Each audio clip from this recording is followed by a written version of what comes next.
Welcome to In the Zone. I am Craig Zimmerman, and we are into edition number 59, and we've got a local guy sitting across from us. Welcome, Fred Winzer. How's it going? Good. Good to see you. So, Fred, we've known each other probably, at least 50 years. I would have to say that's about right. Okay, hard to believe, but yeah, I know it's weird. I mean, when I don't even feel that. I don't know about you, but I don't even feel that old. It's crazy seeing kids that you either grew up with when they were small, and they got kids that are in high school now, and you just can't even believe they're that old. I saw something this morning that said the quote was something like, "When you think of 30 years ago, we think in the 70s. No, 30 years ago was 1992." So it's like when you hear classic radio music, and it's something from when you were in high school, and you're like, "Oh, that hurts a little bit." Right. So you were born and raised in technically East China Township, right? Yeah. When I was born, actually the first house that my mom and dad had was right on the corner, right across the street from the corner grocery, where that blacksmith place is. Yeah. And then we moved over to Westminster, and we were next door neighbors with Andy and Mary Terhune, and that's how we got to know the Terhunes. And then we moved up to Urban Drive, and we were there, obviously until we moved on. I moved on. So. Yep. So East China and Urban Drive, and back when there was trails back there. Yeah. Well, you had the Mickey Mouse trails back out, where where your sister and Dean, or Dean and your sister-in-law used to live, and then you get on. Out in front of where my house was, It was all woods, and that was back in the day when we used to get snow. Right. You had people going up and down with their snowmobiles and everything else like that through the trails there. So you miss those days, but it's really grown over the years. Yeah, I mean, you can remember back in those days when we used to ride motorcycles up and down the trails of Urban Drive, and there was, the first house that I can remember would have been Mr. Griefor's house, right? I think that was the original house on Urban Drive, right? Late 60s. Yeah, so the first house that before all the woods came was Upleggers. Yep. And they lived right across the street from the Mays and the Butlers, and you see people going up and down with motorcycles, and then in the wintertime with the snowmobiles. So yeah, that was the rural part of the township at that time. So. Right. So give us a background of the family. So I have two daughters.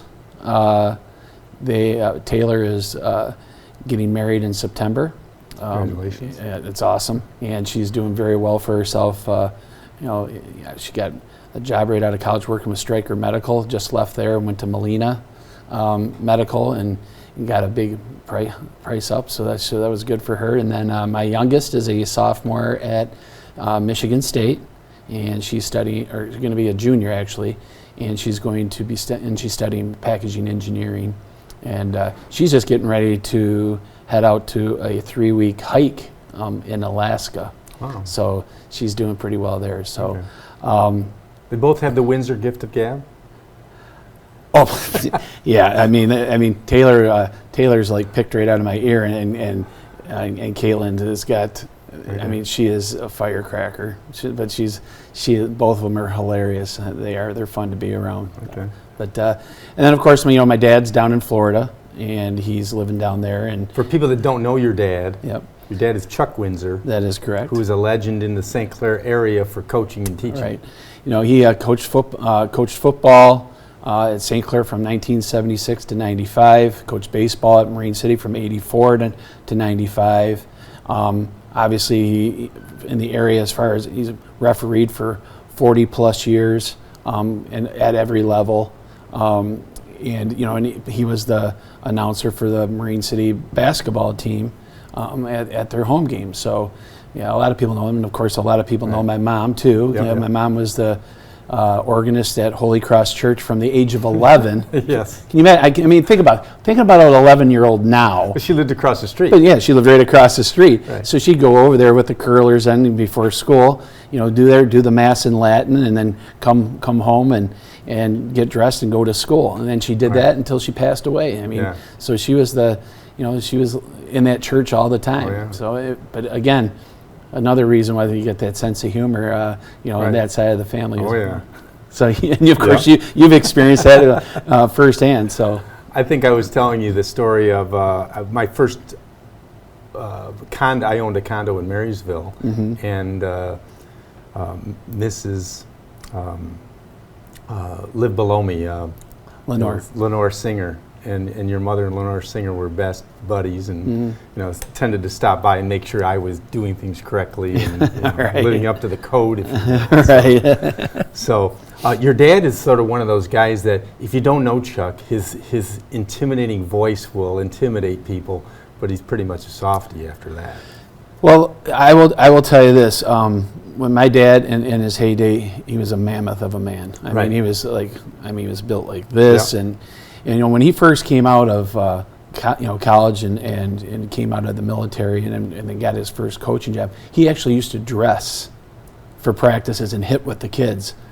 Obviously you can't do that anymore. Can you imagine? I know, because Him he and Ben. Him and Ben, could right? you imagine just destroying people? I mean, my dad coached. He started at St. Paul, and he coached at Pershing, and he had some, NFL players on that team. He had Glenn Dowdy, who played for the Baltimore Colts. He had Paul Seals, who played for the New Orleans Saints and the Seahawks, and he had Marvin Lane, who is the right fielder for the Detroit Tigers. So he goes, I think they gave up 3 points the whole year. He coached at Divine Child in 1971. They won a state championship, and Gary Danielson was a quarterback, and Bill McCarthy was a head coach there, and it just kind of went from there. And then he was the actual first head football coach at Troy Athens. Okay. And they didn't have a nickname for the school, and he actually nicknamed the school the Red Hawks. Okay. So he was there for a couple of years, and then St. Clair came a-calling in '76, and he was there for the rest of his football career, except for 1 year when they had the strike. Yep. He was out at Rochester High School for a year with Coach Ulrich. But yeah, mammoth of a man, and and the thing is he was not what the softy that you would see now. Right. But shortly after after my mom passed away, and you could see it just he became kind of a huggy type of a guy, but it's one of those things. Everywhere you go and you run into people, they always ask you, "Hey, how's your dad doing?" I wish we could have some videotapes of practice with him and Ben back in the day. I don't think you could have that on TV. TV, there'd be a lot of beeps going on there, and a lot of editing on that one for sure, especially with Ben. Ben was a character, Oh. but those two together, oh my God. I think I told you, Ben taught at Marine City High Right. a couple of years when I was in high school, and we had him for shop. Right. And about half the hour of shop was, in my mind, I can sit here and see us sitting. Mm-hmm. We sat around his desk and told stories. Yeah, I'm sure. 15 minutes left. It's like, you guys got to get some work done. Go get some work done. Yeah, that doesn't surprise me at all, because Ben had so many stories, and he could talk your ear off. And the thing is, if you ever wanted to talk football, you had either him or my dad. Yeah. I mean, they'll talk your ear off, and you're like, okay, I've got it. Yeah, let's go on. Right. So you went to Marine City High School. Yep, went to Marine City High School, graduated in 1987. Enjoyed my time there. Had some great experiences athletically. I was part of some really good teams. Did you play football back then? I played football up to my 10th grade year. I got hurt, and unfortunately, at that point, my parents decided that you have the abilities of doing something at a higher level in basketball or baseball. I wanted to play. They decided not to. Who was coaching you in basketball back then? When I was playing at the varsity level, it was Dave Du Bois. Okay. Yep, and then my senior year was Darrell Walker. Okay. And then baseball, who was coaching baseball back then? My dad and Tim Carlson. Okay. Yep, and like I said, we had some great teams. I had some great teammates. I had a great career pitching for Marine City. Fortunately, I got inducted into the Hall of Fame in 2015, and basketball. I thought we had one of the best teams Marine City ever had, and unfortunately we ran into a buzzsaw in the regionals. But we knocked off the Whiteman twins and Richmond, who thought everybody thought they were going to walk away with the league and the district title. And that year too, that was a year that the football team really did well, and it took us a little bit to get going in the basketball season. But some of the teams that we knocked off, we knocked off St. Clair, and they had Rodney Glasner. Port Huron High, they had the Zuloff twins, and Tim Baker and Ron Cook, and a couple of those guys. I mean, they were top players in the area, and they came down to our place, and we just took care of business. That's when gyms were full, right? Oh my God, I can't. That's a funny thing that you mentioned. Yeah. That is like growing up, going to the St. Clair, Elginak, Port Huron. Yeah. You go to all those games. Every stand was full Tuesdays and Fridays, and those days were great. I remember there was days where one time I hit a shot against Richmond, and the crowd went nuts, and it was so loud it deafened me. Right. It was so loud in there, and it's one of those cool moments that you have. But you go to the high schools. I mean, you get not even a quarter, especially with the MAC. Yeah, and that's unfortunate. And that's another subject to Correct. talk about down the line. But when it comes to basketball, the districts and stuff like that was always kind of, you always look forward to those things, and the matchups and the rivalries and stuff like that was always really really fun. And of course now you have a lot of those people that that they were your enemies, and now you're friends. You're golfing with them, you're boating with them, you're hanging out with them, and and you talk about the old times. So it's some really good memories. Well, I've had a lot of scenarios where I've said that a 16 to 17 and 18-year-old kid graduates from a St. Clair, a Marine City, a Marysville, an Elginak, and they're, like you say, arch rivals, and that one day in June when they cross the path to get their diploma, then all of a sudden, 2 weeks later they're playing in a softball league with their opponents, and then they're doing other things, and so the old rivalry goes down, and you're just playing with a bunch of friends. Well, right, and even today, when you look at the kids, the rivalries are not like they used to be. They're like, hey, I got you this time. There's a couple. Yeah, but there's even, because you get a lot of plays travel ball. Well, you have travel ball together. Yeah. You got the girls that they're playing travel volleyball and and anything like that. And it's more of a, hey, I got you this time. Oh yeah, well that's fine because I'm going to get you next time. That's fine. Yeah. But back in our day, if you talk to anybody from St. Clair or Elginak, the school to the north from here,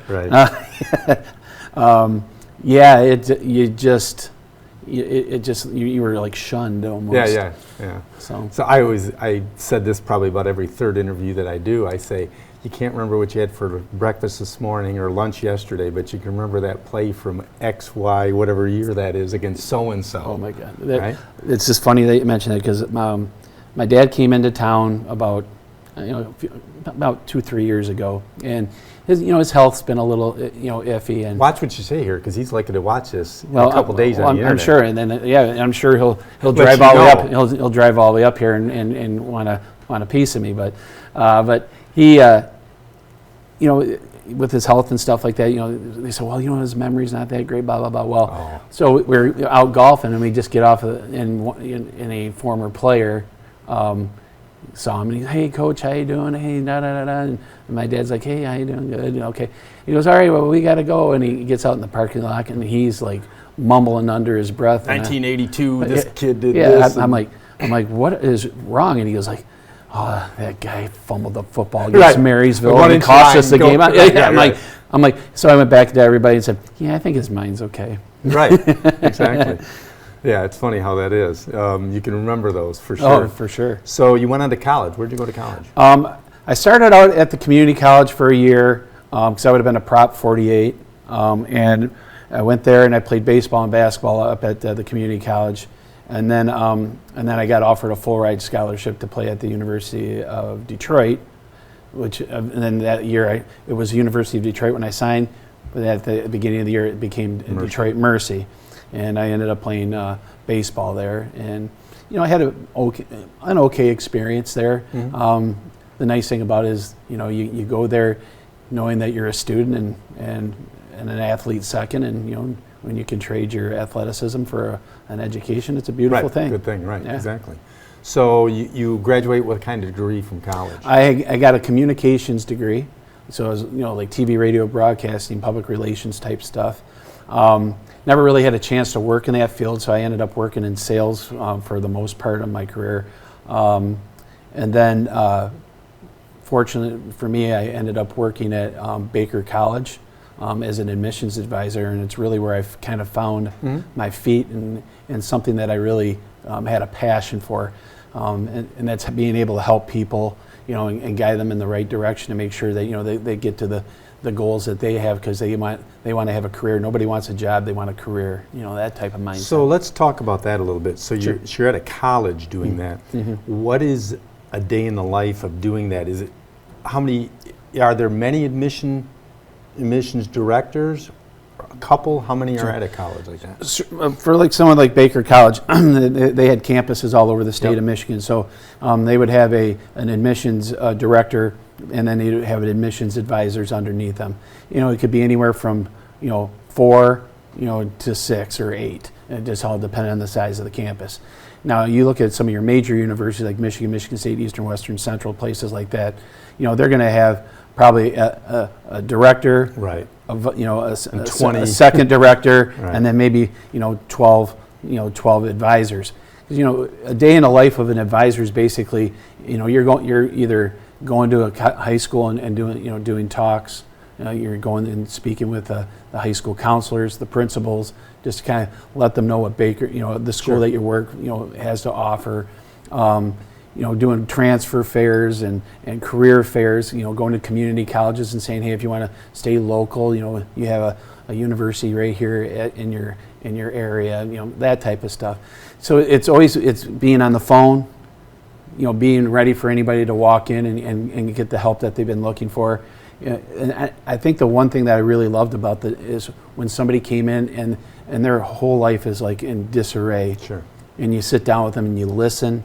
You explain the product to them and have a belief in it, and they buy into it, and then they take their time, and then next thing you know, they're walking across and they look like a completely different person. Sure. And there is nothing better when they walk. Graduation is the best day ever. Okay. Being able to have people walk up to you and say, thank you for everything. Thank you for everything you did for me. If it wasn't for you, I'm like, you did all the work. Right. You just listened to what I gave you, and I appreciate you did that, and I'm glad that you got exactly what you wanted out of it. Now, generally speaking, does every student see an advisor at some point? You know what? I would tell you, as an advisor, or in the position I'm in right now, I would tell anybody. I don't care if it's an adult or a high school senior, or if it's someone who took a gap year or has been out of school for a couple years. I would tell them that it would be very smart for them to sit down with an admissions advisor and just instead of going in there blindly and just signing up for classes. Typically, you have to see an advisor. But a high school kid, they'll go on tours and they'll think that's a visit. That's really not. That's a tour. There is a difference between a tour and a visit. Being able to sit down with somebody and be able to hammer out some questions, and you got to be able to go there and play hardball with these schools, because remember, if you're going to the school and you're handing your whole career and all the aspirations and everything that you have in your mind that you want to accomplish, you're handing it to this person. You're hoping that they don't fumble the ball, so to speak. So it's always my suggestion is always to go and sit down with an advisor and really get the nitty-gritty about the school. So seek the resources that they have and use them. Definitely. Okay. Yeah, and I always tell kids, I said, hey, the dumbest question is the one that's not asked. And regardless if it's, you ask that question 9 times, I'd answer it a 10th time for you, just to make sure that you're fully aware of what you're getting into. Okay. So you've got a new career starting at Walsh soon? Yes. As of right now, I'm working at, I got hired by a company called Advise MI, part of MCAN. They, as a college advisor at St. Clair High School, I was there for the school year. I started there in October, and I worked with all the kids that graduated in the class of 23 and started with the class of 24, and I'm there till the 7th of July. recently interviewed with Walsh. Love what they have to offer, and it reminds me of a lot of what I was doing at Baker College, and they're looking to do some new initiatives, and I really like what they're doing, and they called me up the other day and offered me a position, and it was a position I just could not pass up. So they're more or less a business school. I think they're trying to branch out a little bit more further Sure. in that. I think that, obviously focus in on high schools. Kids going into middle colleges, and maybe have has some credits coming from maybe some dual enrollment, things of that sort. The one thing that they have to offer, and what I like about it, is the fact that it's at the fraction of the cost. Sure. And I think they're going to be looking to expand a little bit on what they're doing. But I mean, the whole world's based around business. I mean, and you look at any industry, regardless if it's sports entertainment, if it's working in the schools, if it's just working in general, everybody needs management, human resource, those type of things, accounting, marketing, all those things available. And those are fields that are never going to go away. Right. So I think it's one of those schools that really are starting to branch out, and you'll be surprised by if you go like downtown Detroit and some of the suburbs, some of these big companies, the people that are running are from Walsh College. Yeah. And I know so several it's pretty cool. Yeah. So they've got a campus in Troy. There's one in Troy, and then they have the University Center at Macomb. Okay. So obviously, not a bad drive. I mean, Right. I mean, it is what it is. Most of the people that live up this way anyway have to drive. Well, you look at the concentration of people where they're Right. drawing from. It's, Exactly. 30, 35 miles is about it. Yeah, so it's not Yeah. bad at all. You're talking about a 47-minute drive, roughly, and having the opportunity to both work at there and the University Center is going to be kind of a good thing, and kind of get to see what people are looking for in those areas. Okay. Do they do MBAs there as well? Yeah. That's what I thought. Yeah, they have everything. I think they have everything up to an MBA, and then of course, I don't know. I'm not sure if they have the doctorate stuff yet, but of course, if they're moving in an initiative, Right. moving forward, I'm pretty sure that they'll be focusing on that as well. One thing I noticed that we forgot to talk about, your sister. How can you not talk about my sister? Oh God, my sister is the salt of the earth, and yes, folks, I did say that. Leslie is been a very, very strong supporter of me over the years, and of course, we live only like a mile and a half away from each other, and we stay in contact quite a bit. But she graduated from Marine City. She was a cheerleader. She was homecoming queen. A couple years behind you? She graduated like 4 years after me. Yep. And 3 years, 4 years, yeah. And she was homecoming queen and all that stuff. But the thing is everybody remembers her smile, and you remember her when she was little because you guys were always over at Terry Right. Hune's and Andy and all of his nicknames and Right. everything. So, but she's married, has her husband was a St. Clair County Sheriff, just retired, and now he's the police liaison at Marysville High School okay. right now, doing that. And they had two daughters, Natalie, who graduated from Michigan Tech, is working as an engineer at one of the car plants, and her other daughter Rachel is going to be at Central Michigan, transferring from Michigan State to Central. She started at Central, transferred to Michigan State, and then transferred back because she got into the business program up at Central. And both are great kids, absolutely great kids. And it's Natalie looks just like Leslie, and it's hilarious because it's how I remember Right. how I remember how. But Leslie's one of those people that she sort of holds it together. Oh God, right? she like I said, after your mother's. after my mom died, the thing is that I think she's kind of kept the glue between my dad and us, kind of keep everything together.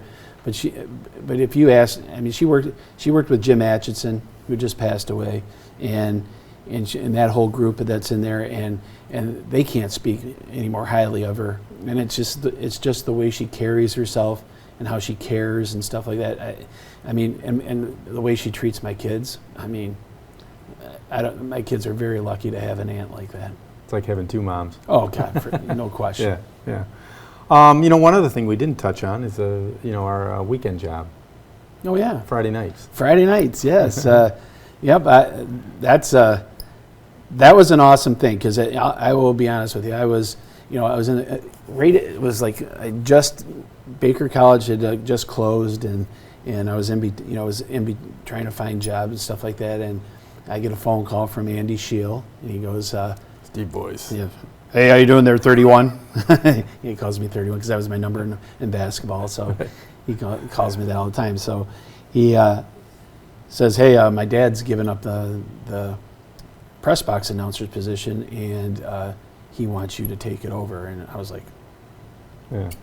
Wow, really? Pretty crazy. I'm like, Dave, Dave Shields has done it forever, right? 31 years, you're sitting there like, oh my Lord. And I'm like, sure, I'd love to do it. And, met with him and came down and did the interview with Fred Shaw and Phil Russell and all that back, when it was the first year. Handing off the baton. And then coming to fruition 2 days later was the game, and I didn't realize it. Like I'm scared as it is, but it's not only that, but it's also the Hall of Fame induction. Right, I gotta give kudos to Ron Glodich for being named coach into the Hall of Fame, and then I have to give some recognition to Dave, and I'm like, oh my God, it's the first game. How's this all gonna go? I'm like, oh my God, I'm like, and I have Anthony and Avery Scarcelli all both getting nominated. I'm like, don't screw that up. You'll have Tony coming after you. I'm like, Lord. So, but especially following a legend like Dave. Oh. Dave would not like for me to call him a legend, but Dave was always. I call him a legend. The way Mr. Shields presented himself at the games is the way that it ought to be done, in the sense that you're there to just do a simple thing of announcing. Right. You're not the show. Right. The show is on the field. That is right. And that's what he did for all those years. And he did. And, and I tried to do the same thing. But I think there's some points during the season where, the team's just doing so much that you got to kind of get them pumped up a little bit, just to remind them, like, hey, this is a football game. We're not watching golf, because it's so expected. Well, the other thing, too, is that no disrespect to our fans, but there are times when they're sitting on their hands. Exactly. At times when you go, if this was any other team, the fans would be up and cheering. Right. They're so used to the victories and the comebacks and everything else. Exactly. And coming up with little catchphrases and stuff like that, for the games and stuff like that. It's been real fun, and I'm only as good as my spotters. Yep. And you're up in the box with me, and you see how everything is well organized up there, and how everything works out. So I have to give shout outs to both the spotters that I had, and Chris Speak Out is now the spotter for me. He took over a couple years ago, and he's on it, and he tries to do the best that he can. He does everything and I'm like, dude, you're doing an awesome job. And he's like, well, and the thing is, everybody, they got to remember, this is a volunteer thing. You're not getting paid a lot of money, any money. No. And then, there's things going on up there that, sometimes when I'll take my headset off, Fred, who was that tackle? And vice versa, going back and forth, because we got a replay in front of us. Oh no, that was an interception because Yeah, and the thing is we're up there, and we got to be very PC about everything, but we get invested in the games too. I'll never forget the double overtime game against was it Denby? Detroit Denby. Denby, and their athletic directors in the background, just thinking that they're going to win this game, and we was Charles Tigert. Tigert made that tackle on he's a freshman. Yeah, freshman tackling this big running back that is going to go to the MAC and play. Yeah. And next thing you know, I'm like right in this guy's face saying, "Hey, basketball season's starting for you guys. Hey, good luck." You know, because he just would not stop chirping. But sometimes you get so into the game like that, you get a little carried away. Sometimes you got to catch yourself. You know, one of the things that becomes somewhat tough, because I've done the JV games at times, Sure. is that you do your best to go through the whole roster before the game, and you're reading this and you're going, okay, Jim Smith, Bob Jones, you know, go through it. I had a game a year or two ago where I think it was Clintondale, but lady comes over at halftime and says, number such and such, it's Simmons, not Simons. Well, yeah. And the funny thing is that, you know, locally here, it's Simons. Right. You know, But so middle of the third quarter, the Simmons kid makes a tackle. I made sure to say his number in Simmons, you know. Right. So, but and that's always, it's an important thing for the parents. Oh, no question. And you know, to pronounce this kid's name right. Yeah, well, it's funny you say that, because there was one kid that I can't remember what his name was, but a coach came and said, "Hey, his name is so and so." Oh, okay. And when he made a play, I said it, and he looked up at the booth and went, "Thank you." I'm like, because his name never gets pronounced right. Right. Yeah. And of course, you know, the funny part is, you know, you're always worried about enunciating Right. names right. You know, in the first year, I'll never forget the first year. Everybody's names were the easiest. The hardest ones was the girls' cheerleaders from Marine City. They had these last names. I'm like, what the heck are these? The other thing about that is that people don't know that when you're doing this and you're doing it spur of the moment, and you're looking, you're going 53, okay. It sometimes doesn't come out right because you're in such a hurry to do it. Well, yeah, there's no question. Well, I'll tell you one thing, that the year that we, just recently when we played for the state championship, you know, the Grand Rapids Catholic Central, my cousin Nancy and Billy and my Uncle Bill, who was my dad's or my mom's brother, they attended Grand Rapids Catholic Central. We grew up all these years saying, wouldn't that be hilarious if they ever played in the state championship? Well, I'm up in the booth with the announcer, and this guy's got a pair of binoculars, and I'm sitting there like this, and I'm telling him, he goes, how do you do that? And because you see these kids all year long, you know what position they play, you see the numbers, and you know the names, and you tell right away. He goes, how did you know that? Because one guy's using binoculars, and I'm just sitting there watching the game. Like, luckily for you, it's the 12th game, you know, or whatever it might be. Yeah, so, 14th in that case. But it was a cool experience. So. Yeah. Yep. I think we covered her all. Awesome. So we're good. Thanks for coming in. Hey, it was my pleasure. Anytime. So if anybody knows anybody they want to refer, my phone number will be up there in a second here. Thanks to Fred Winzer for number 59, and we'll be back to the next one. In the Zone. Thank you.